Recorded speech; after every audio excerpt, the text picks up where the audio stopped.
Welcome to Hind Wrenches with Zach and Randy. We got a fun episode for you guys today. Okay. It's a good one. All right. Yeah, I meant to, our next episode should have been on why technicians are such assholes. Okay. But we're doing that today. That's okay. the one we're that's doing fine. right now. And why they are the way they are. Because they're different. I've been accused a lot of times of being. Oh, yeah. No, I got a sign that says Mr. Asshole's driveway. Right. You know, at my Right. My sign above my desk says "Welcome to Awesomeville." Yeah, That's I know. what mine says. I know. But before we get started today, though, I do have to say something. I was checking our videos and we had a comment on it from a guy that I trained out west. Okay. Named Keegan. He watches these videos. Good. Him and Jerry, I'm going to guess, and some other I hope guys Jerry watch watches this. it. He does. Yeah, well, I'm sure they Never do. met you, Jerry, but me and you've talked on the phone several times. Right.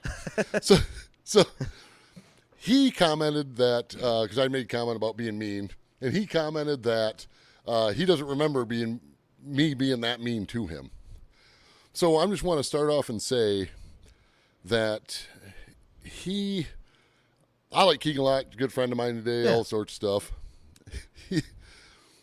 When I was growing up and my upbringing and all that stuff, I was taught not to believe in abortion and that's wrong and all the other stuff. I thought you were going to say Santa Claus. That too, Christmas. but Keegan changed my mind on that.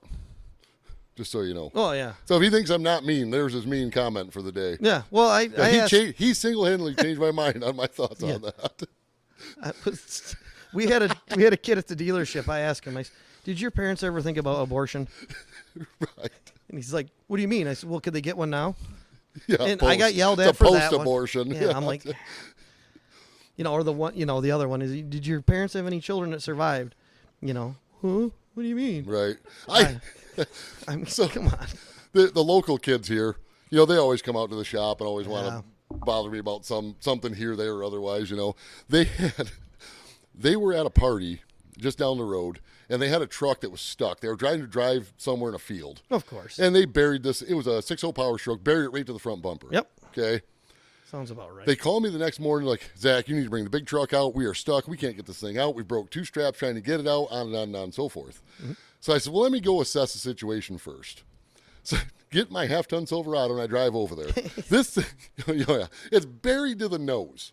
The rear tires are on dry ground. Yeah. They were trying to pull it forward. Yeah, of course they were. And it just kept going down more and more to the earth. Yeah. And I looked at these 3 guys, and I said, why didn't you pull it backwards? And they looked at me like I was the idiot. And I look, He's going that way. I told the guy, I says, the 3 of you, I says, I understand that you have a collective IQ of 7. Yes. I says, but we need to pull it back. And the one kid cut me off. He's like, wait, hold on. Who's got the extra one? And I said, not you. Yeah. All right, that's, yeah. There's only 3 of us. And you said 7. Right. That's 12. Right. Carry the 2. I literally hooked the strap to my half-ton Silverado and yanked it out backward and come right out. Yeah, of course. And they all just stood there. And I just, what do you say to that? I don't know. I mean, just what do you say to that? But back to talking about how us as technicians were apparently just jerks. I think it stems from years of being beat down in the business. And even before we got in the business, how we got beat down. People are like, oh, you don't need to do that with your life. You should go to college. You should do this. I mean, I went to college. You went to college. Yeah, but I didn't have the same problem you did. Your family... Love them to death. Love your family, dude. Love them like a family. Love everybody in your family. But it's just like, they're like, that's Zach. Just stay out in the garage. Don't come over here. Like a feral cat. Don't go near him. Right? Yeah. They're like, look at him from a distance. Yeah, we put a bowl of turkey out for him for Thanksgiving. Right, we make him stay out there. Yeah. Like under the stairs and stuff. They're like, come on. I didn't have that problem. I mean, because my brother was a mechanic. Yeah, your uncle? My uncle owned a shop for years. Body man, everything. It was just my parents were older than yours, right, by a lot. But what's funny is that talking about your Uncle Mel that owned a shop. Yeah, you got to tell the story how he died twice. Oh yeah. Okay. Let me start with. So you called me one day, okay, and told me that Mel had passed away. Now he's older. Yes. And I wasn't surprised, but I was like, oh, that sucks. Sorry to hear that. Mel passed away. On and on and so forth. Yeah. So anyways. Okay, so my Uncle Mel has smoked. He smoked Pall Malls and non-filtered cigarettes. and he worked in a shop his entire life, body man. No, none of this respirator. He didn't, none of that shit. Didn't believe in any of that stuff because he was old. He was, God, 87 when he passed away, or 88. Loved Suburbans. Loved Suburbans. Had many Suburbans. Loved undercoat. It was a paint. He put it on the outside, not just underneath, along the sides of the trucks. That way he started that trend. Yeah, oh yeah, years ago, dude. He had that's so a many. Trend today. Everyone does. Yeah, he had so many trucks with undercoat on the outside, like on the body. He's like, well, that way I don't scratch them when I go in the woods. Don't matter. And that's what he say. And that's my Uncle Mel. God, I miss that guy. Yeah. But so my dad calls me one day and says, hey, Uncle Mel passed away. And I'm like, are you kidding me? And I was like, holy cow. I was like, well, I mean, he's 80, I guess, you know, he's in his 80s. I says, that sucks. And I was really, you know, bummed out, upset about it, you know, and the whole family found out about it and everything. I don't know my mom. I don't know what she was doing. She ended up calling the house where my Uncle Mel lived to see who was there to talk to find out what's going on. Right. And my Uncle Mel answered the phone. He answers the phone. He says, hello? He says, it's my mom. My mom's name's Carol. Says, Carol, this is, or Mel, this is Carol. I heard that we were told you passed away. Not yet, damn it. I don't think so. And that's how we found out he hadn't died. Right. You know.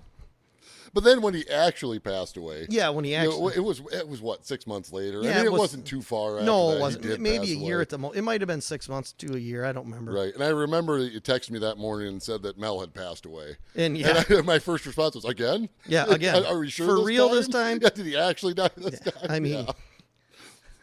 The industry got him finally. But he was, but like I say, he was in the late 80s.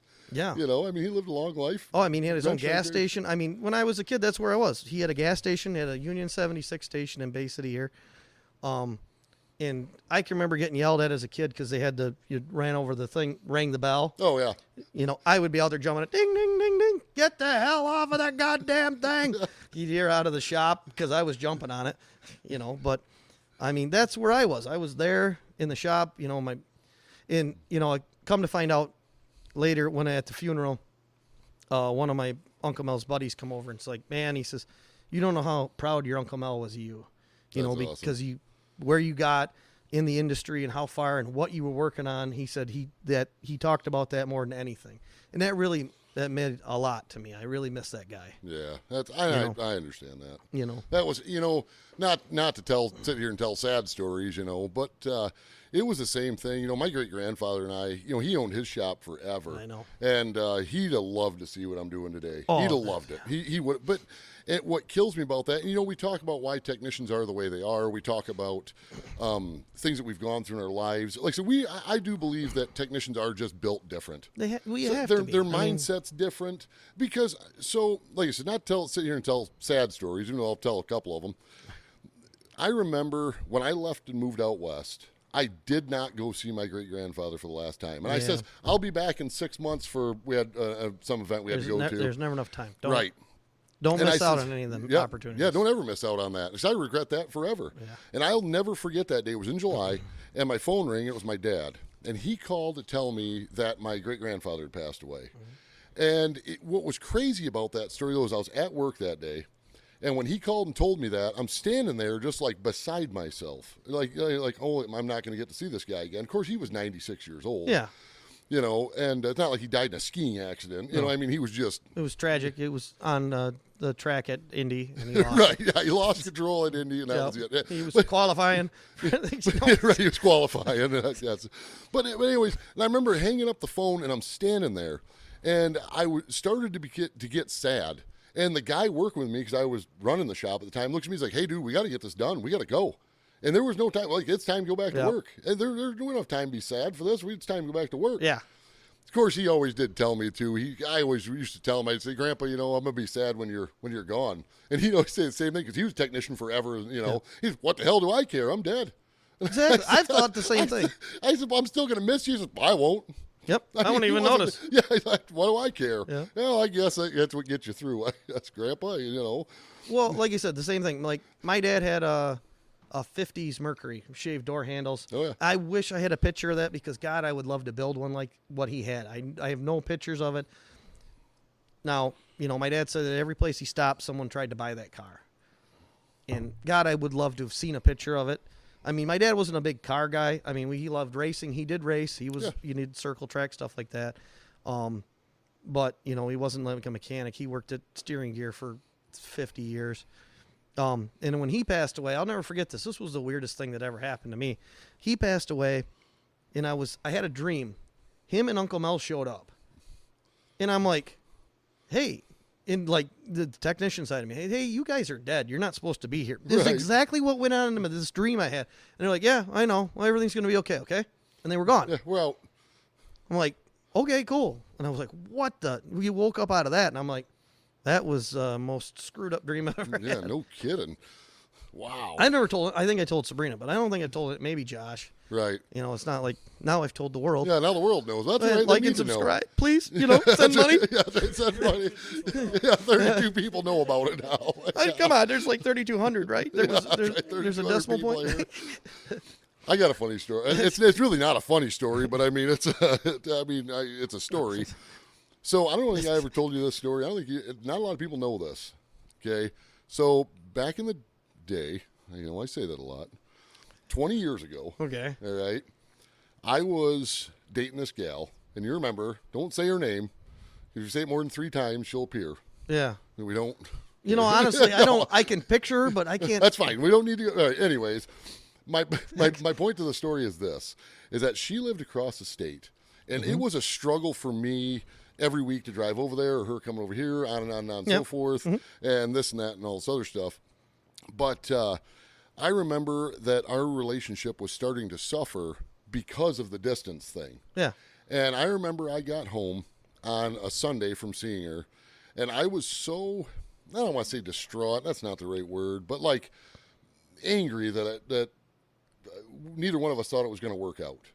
And I said, the heck with it, okay? Yep. And I went to work the next day. I had a 96 Silverado, 5.7R motor in it. I went to work the next day, and I'd made the decision right there on the spot that, you know what, the heck with it, I'm moving across state. Yep. Like that, I made that decision at a moment's notice. Yeah. I went to work the next day. That day at lunch, I had drove down to the gas station, got a pop, something like that, whatever. Yep. And I'm pulled in front of the door, and I start the truck up because I was supposed to leave that night. Yeah. And I'm looking in the reflective glass on the gas station, and I'm watching coolant just pour on the ground. I mean, pouring on the ground. Okay. I get back and look at it, the intake gaskets had blown out on the truck. Okay.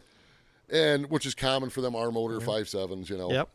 So I go in the shop and I'm talking to one guy I work with. I mean, you got to remember, I'm 19, 20 years old this time. I'm freaking out. I've never done intake gaskets on a. Who did you talk to, Tim?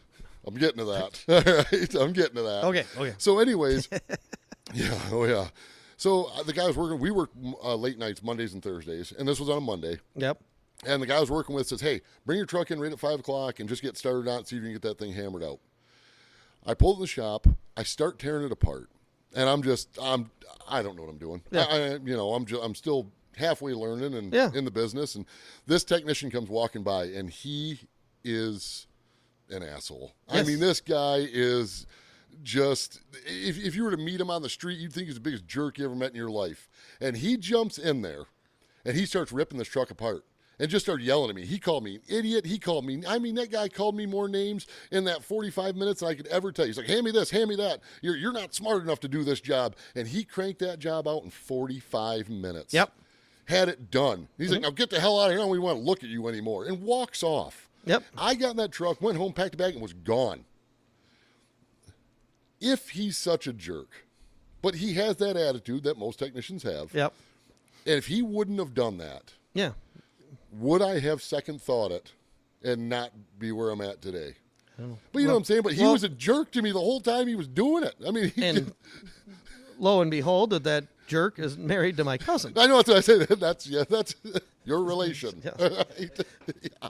The best part about the whole thing with him and everything was the time I was wandering around at Morley, and I'm walking through, and someone says, "Did you hear? There's someone here that's related to Tim," and everybody knows Tim. He does. He's well known in He's this well area. known. Very He's well known. Very, very, very good technician. He is very, very, incredibly very fast and big good. asshole. Yeah. Yes, He's he is. Great guy, though. Oh, he's a great guy. I mean, God, he's just mean. That's the thing. That's Tim. It's just your When Tim. I worked with him, if I screwed something up, he'd make me go stand in the corner. Yeah. That's no joke.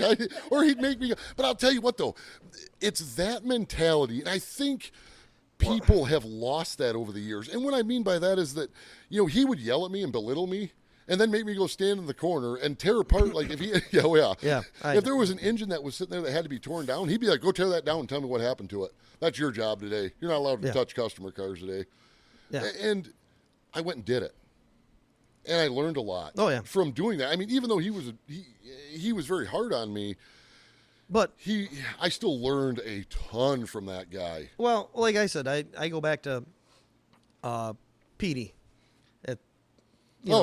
And big guy. He's tall as you. Yeah. I'm not a very big guy. I mean, I look fat in these videos, but that's all right. But I'm not, I'm not tall by any means. I'm a short guy. But I remember he screwed something up, and I was at the counter, and I reached across the counter, and I said, "Give me your hand." And I took his hand, and I walked him out back, and everybody's like, and he's like, the old guy, pissed the whole way. Did he hold your hand? Yes. Oh, heck yeah, all the way awesome. out. I walked him over to the car, and we fixed the car. And he turned out, he's a good mechanic. He's doing great for himself now. But the best part was ever that his dad came in. Oh yeah. His dad I've was heard this story. His dad was military, and he was a corrections officer. And his dad walks in one day, and his dad had been coming to the dealership before his son worked there. And he walked in one day, and I said, "Hey, Lars, what's up?" And he says, "Not much." And he looked at me, and he goes, "You leave my son the fuck alone." And I went, "What?" He said, "You stop picking on my son." And I'm like, "All right."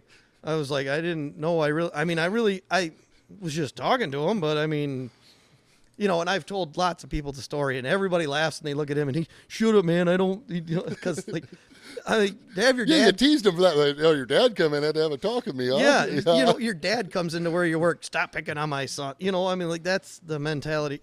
Right. A lot of I'll tell you what, though. Here's the thing: when you act that way, or what I want to say, not to act that way, because we don't act that way. That's just how we are. Yeah. Is the problem that I had is when I left for out west. When you're trained by guys that act like this, you pick up on their cues, and that's how you become. Yeah. And so when I got out west, I mean, I was running that shop by the time I was 21 years old, and I had a crew of guys that worked underneath me. I had 5 guys that worked underneath me. Yep. And the problem that I had, and actually the problem that more than likely ended up costing me that relationship in the end, like I said, that's all done over. That was 20 years ago. Yeah. Okay. I mean, was because I didn't know when to turn it off. That's one of the biggest problems I think technicians have. Well, is that I became arrogant. I mean, I'm still arrogant, but I mean, yeah. Well, here's the problem. Like anything, you can't carry that in your whole life. Well, the problem is to be a good technician, you have to, because it's part of you. Right. Because it is a part of you. Because if it doesn't bother you that you couldn't fix that car, then maybe you shouldn't be doing it. Yeah. I mean, because like I can remember many a times throwing the wrench. Our service manager when worked there, when she got hired in, and she was hired in as a booker. This was a long time ago. And her favorite story was a story of me and Mark, and she's being walked through the shop, and she said that a wrench came flying from across the shop from me, across the shop. Mark threw something the other way across the shop because we were fighting cars, and she's like, "These guys are going to freaking kill me." And now she's a service manager someplace else, very good for herself, tough as nails. I mean, really. I mean, what's the worst thing you ever had Tech say to you? Did Mark beat you up when you were? Yes, the very first thing. Okay, first day. Just so the people watching this and at home know that we're not just jerks to be jerks. Like, no. we learned this. Yeah. Okay. So, I walked in. What's the worst thing's ever been said? I wouldn't say it was like the worst thing, but it was like one of the funniest. Something that stuck with you. I got 2 stories for you for this. Okay. So the first week I met Thalen's there, Mark Voss worked there before they owned the place. Yeah. Whatever. Yeah, he'd been there since before the building was built. Yeah. You're just standing out in the field. Yeah, they built he was it just around him. waiting for him to show up. I'm waiting to fix cars here.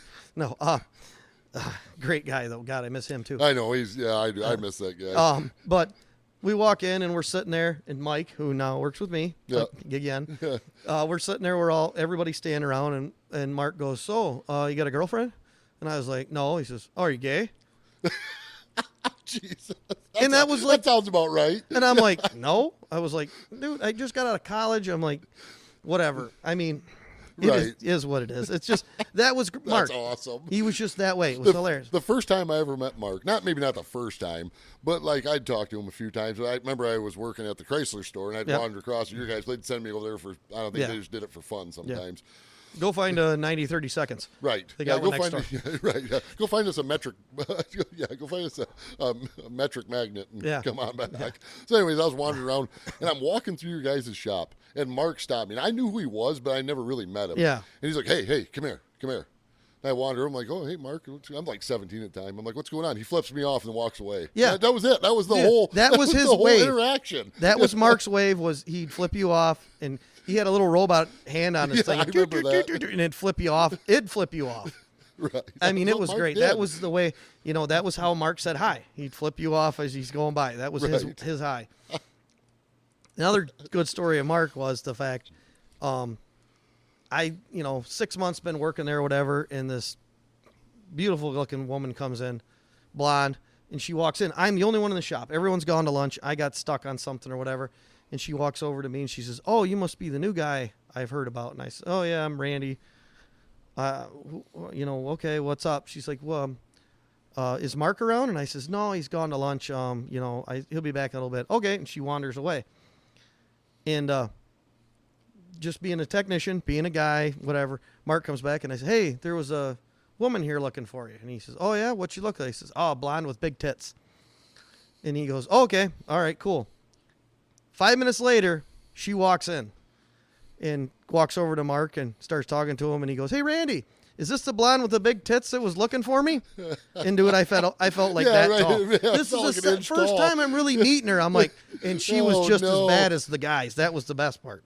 She could take it, dish it out. She was just as, That's awesome.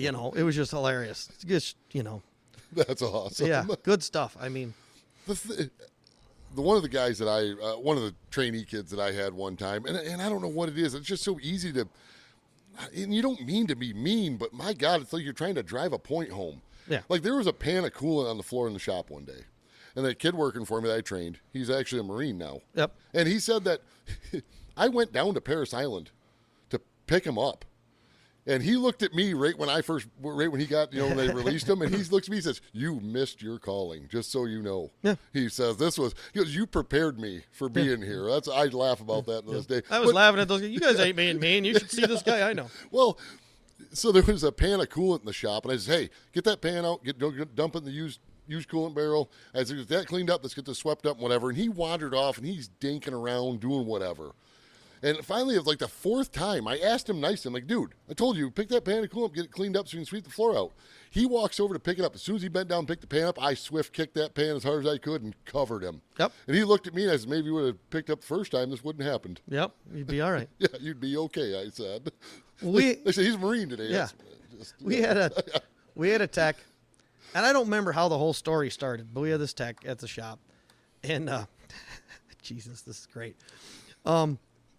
There was some story about Christmas time, and the dad found a dirty magazine and a Oh, no. jar of cocoa butter and a rag or something around Christmas time. The best part is the dad, like, he was a contractor, and he showed up at the shop and was doing something. And I, being me, I walked over to his dad and I said, "Hey," I says, "So there's a story about your kid and the fact that you found, a dirty magazine, a scrunchy rag and some cocoa butter around Christmas time." His dad, straight face, looks at me and goes, "I don't know if it was Christmas time." And I freaking dying laughing. Wow. Yeah. I mean, The thing is, though, is that did you get that video I sent you yesterday of the guy with the hammer? Yeah. Okay. Yes. Did you? Here's what bothers me about today is that I remember getting picked on like that. You've been picked on. We've said and received a lot of nasty comments at each other, maybe to each other and from other technicians and all this other stuff. The blue collar field is not just technicians. We're talking about construction, welding. You name the trade. That's how these guys act. There was one guy out west, they called him a fluffer for 6 months before he figured out what it was. Yeah. Well, you know what I'm saying? Yeah. And then, but the kid just, okay, and he'd Yeah. wander off, but. They gave me a really cool nickname at work. Right. Yeah, too. But what I'm I'm getting to be one of the guys. What I'm getting at that is that if you watch that video, the guy, he walks over, he says, "Your hammer have any wee in it?" and then picks up the hammer and Whips wings it. Whee! Yeah. Yep. Did you read the comments of that? No, I didn't. Every comment that was wrote on that video was people like, "I'd like to see him try that with me," or "that only happened once, and I'd lay him out." And like, no, you wouldn't. No. You know how many student texts I've had come up in my life and be like, "You don't want to make me mad." I says, "Why?" Because you'll start crying. Yeah. I mean, Well, really. Okay. Here's another great story. I screw with people that I like. I know that sounds crazy. No, you screw with the person more you like more than anything. But it kind of goes over into everything else a little bit. You're going to be kind of if there's somebody annoying, you're going to be a little hard. Yeah, you'll be harsh on them. Yeah. But I remember me and Mark, we got called in the office at the dealership, and the owner says, "Hey, that washerette kid out there says you guys aren't talking to him." And I'm like, I look at him, I go, "Why? I don't have time to. We got cars to fix, man. Come on, Yeah, really? What are we doing here?" All right." And me and Mark walk out, and I'm looking at him. I'm like, "Really? Did we just get told we need to talk to this kid?" And he goes, "Yep." And I said, "Okay." You should start billing for it, flagging hours Yep. for it. Okay. 2 days later, this kid pulls up by my door. I got a shop door, roll up door right by my thing. He looks out there and he goes, "Fuck you, Randy." And I'm like, "What the fuck did I do?" And he peels out. And they come out and he says, "He just quit." And I says, He just quit. and I says, "For what?" He said, "You and Mark started talking to him." And I went, "Yeah, I did. I just started talking to this kid. I didn't wasn't even picking on him. I don't think, but Right. maybe I was. I don't know." That's the problem I have is I'll be talking to someone picking on him and not even realize I'm picking on him. That's the worst part. Like our buddy Adam, he's a amazing fabricator. Great. He's very good at fixing cars. He is an amazing technician. He really is. Yeah. And obviously he's a nurse at a hospital and in the ER. Yeah. And the first time we were talking about that, him being a nurse, I didn't even have to think about the first thing out of my mouth. What I said to him was, "Is the only reason you do that job so you could sponge bath old dudes?" Like that was I didn't even. Yeah. You know what I'm saying? Like it just came out. Yeah. Like that was not "No, my but first it's the perks." No. Right. Yeah. Right. Sorry, Adam. I signed up for the benefits of doing that. Yeah. That's it. But I mean, I used to screw with those guys at the shop. I mean, they'd screw with me too. But I mean, the shop I worked at, the one guy, he's a super great guy. Something whatever bad happened in his life. I don't remember what it was, but he did a short stint in jail or whatever it was. No big deal. It wasn't nothing bad. I think it was, at that time it was weed. You know, armed now robbery. No. Yeah, now it's legal everywhere. You know what I'm saying? But anyways, I remember he'd be working on a car. And he was working on a truck one time, and he has hands above his head. And he's doing this like, "Man," and I'm walking by. He's like, "Zach, I really need your help with this. I'm trying to hold this forever." And I walked up over his shoulders and put my arms above his head and started whispering stuff in his ear to him. You know what I'm saying? Just, Well, dude, does this bring back memories? I'd say stuff like that to him. we had I remember one of the kids got mad, whatever, oil change kids or whatever, and I was like, hey, calm down or I'm going to call your probation officer. And the one dude was like, straight up. Oh, and I call was like, him. And I was like, "Oh, that's kind of weird." I went about my stuff and I'm like, "Dude, he's on parole." And I'm like, "Oh, he is? Well, fuck it. I mean, I guess get back to work." There's a lot of people out there who don't like me, but I don't bother me now. Don't keep me up at night. There's one kid out there, young man. He's only like 4 or 5 years younger than me. Okay. He was a trainee tech at the shop, and they pay all the trainees hourly. Yep. All right, which is no big deal. And he was doing something, whatever it was, and I didn't find this out till years later. He was doing something, I don't remember what it was, and I called him right to his face. I said, "You're a useless hourly fuck." Like, I said that right to his face. And apparently he took that to heart. To this day, that was like 10, 12 years ago. He still, I made a comment one time to someone else he worked with. I'm like, "Man, that guy, he's kind of, he don't talk to me at all." He don't even say, I was like, "Dude, that guy don't like you at all." I'm like, "For what? Did I say something wrong?" And apparently I called him that, and he took it one time, one insult. Well, supposedly, I guess I've been like this. I guess I've been like this my whole life. I guess. I don't know. Whatever. Adam Crandall. Okay. Me and him have been friends since kindergarten, and we went through school all together and stuff like that. He ran into somebody we went to grade school with. Ran into their wife or something, or whatever. I don't remember how it worked out. They knew each other from something else, but he was married to somebody we went to grade school with. And he tells me the story that she says to him, you guys were always mean to him in grade school and always picking on him. And it really affected his life. And I'm like, we were in grade school. Like, really? Right, yeah, right. Like, I'm sorry. I was just being me. I don't know. Right. That's and here we are as technicians today. I know. I think that's how they should do it when they're in school. They should pick those kids out there like they're like, you're going to go be an automotive technician Yes. or a welder. Well, they don't anymore. They're like, sorry, we don't have a room for you anymore because we got rid of everything. Right. That's Because too. that's the worst thing. I mean, they pulled all that shit out of all the schools and Right. whatever. But, I mean. Though people remember that kind of stuff. Okay, real quick, what I was getting to with the comments on that video is the same way. All these people are so offended by, which we're not going to get into that whole ordeal about being offensive or whatever, anything. But I mean, You're going to get canceled. yeah, we'll get canceled. We haven't even got started. We're going to get canceled. But They pre-cancel us? take the It's like a pre-order button. when did When you these- get big, we're going to stop you Yeah, guys. we're going to wait till you get big, then we're going to cancel you. Yep. Big and then you get pre-canceled. Yeah. Right. Remember when you said this? Yeah, I still do. Yeah, And I'll say it again. Keep saying it over and over again. I had a guy in the shop one time. One of the guys that worked underneath me. He was working on a big truck one time, and I went back and yelled at him. And maybe that's what it is the fact that there's been multiple times in the shop where I've went up to either a trainee tech or another technician that I was dealing with, and I walk up and was real nice to him, like, hey man, listen, this is really important. We got to get this done. They're expecting this back. It was just whatever job it was. You've already been out for 3 days. Yeah. Hey, can we just button this up and get this thing out of here today? Get your head out of your ass. Yeah, and they're like, oh, okay. Then you walk back there like 2 hours later. It's like an hour before closing time. They're still screwing around with it. I'm like, okay, is there something wrong? Was it? No, come to find out they're just dinking around. Yeah. And then finally the one day I lost it on this guy. And he started crying. He was 45 years old. Then I yelled at him for crying. Yep. Well, we know a guy. I worked with him.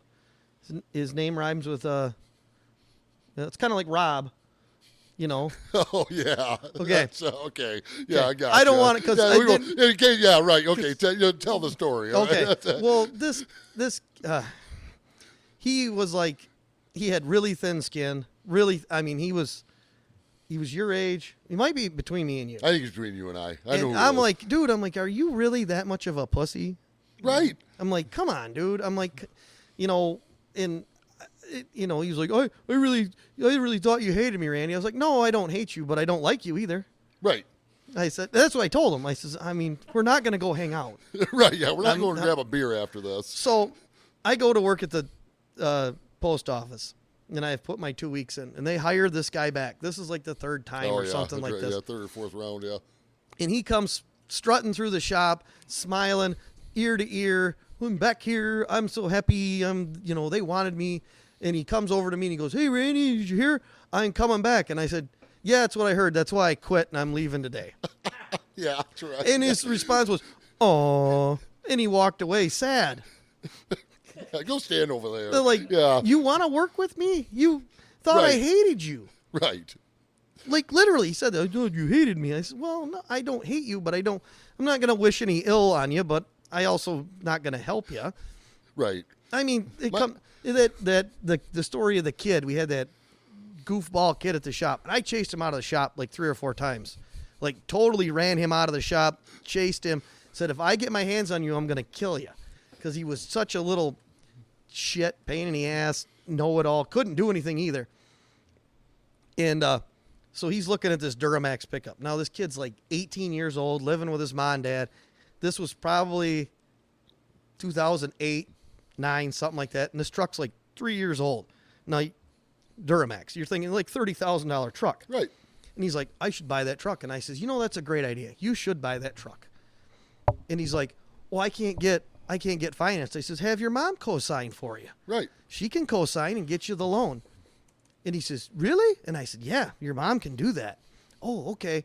He gets his mom all involved. She calls him at lunch, bawling. You got approved for the truck. And he's like, great, Ma, why are you crying? Just you got approved. I'm just telling you. She hangs the phone up. And he's like, hey, Randy, I got approved for that truck. And I said, excellent. Good for you. And he went over one of the other techs, and he's like, how come everybody in the shop thinks it's a bad idea but Randy? Because it is a bad idea. And he goes, he doesn't like you. Right. He just got you a $35,000 vehicle payment. Yep. And the best part is And you fell for it. Mike Frito loves telling the story about this kid's at his house with this brand new truck in the driveway, and his dad's got some rust bucket piece of shit truck working, 40 hours someplace. And he's like, his kid's eating dinner, and he looks at him and goes, yep, my son's got a brand new truck in the driveway, putting my food in his mouth, and he's just chewing on him, and he's like, just sitting there, just taking it, Well, yeah, what else do you do? Yeah. Yeah. Mike loves telling that story. That's one of his favorites. My boss, I'll lead with this. My boss showed me his balls one time. Oh, yeah. He went and got a vasectomy. Oh, okay. He had 4 kids. All right. And what was funny about that story is I hope he's watching this because he'll remember this. I hope he does. But What do you think of this? he went in there to get he had 4 kids, and he went in there to get a vasectomy, and the doctor argued with him. I can tell this is just side story to the other story.